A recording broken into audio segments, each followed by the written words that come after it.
¿Qué tal? Bienvenidos al apartado de simulación de nuestro circuito on-off usando circuito integrado 555. Requeriremos de una alimentación de 9 voltios VCC y GND. Como principal circuito integrado tenemos el 555. Necesitaremos dos botón switch y tres resistencias. Resistencia 1, 1 kΩ, resistencia 2, 1 kΩ y resistencia 3, 220 Ω. Necesitaremos un diodo emisor de luz, diodo LED en color verde.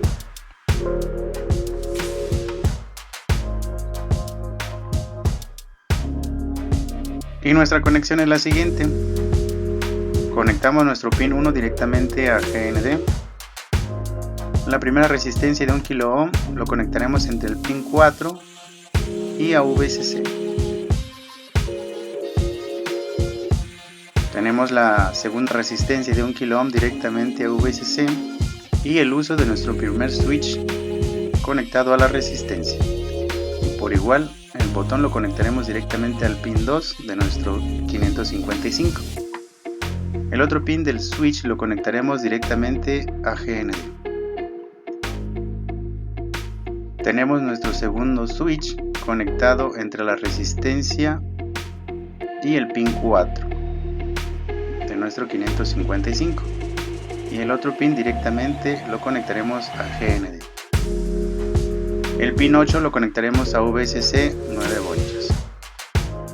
Recuerda, no tiene que tocarse en esta parte.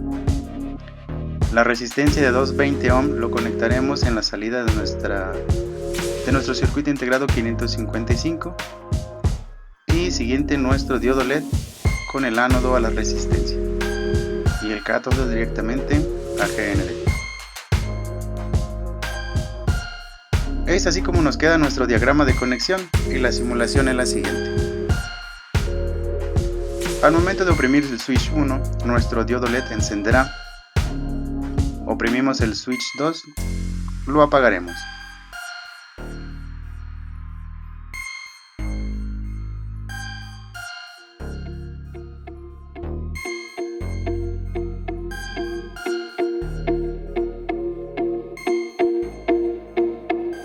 Acompáñenos en un montaje en físico.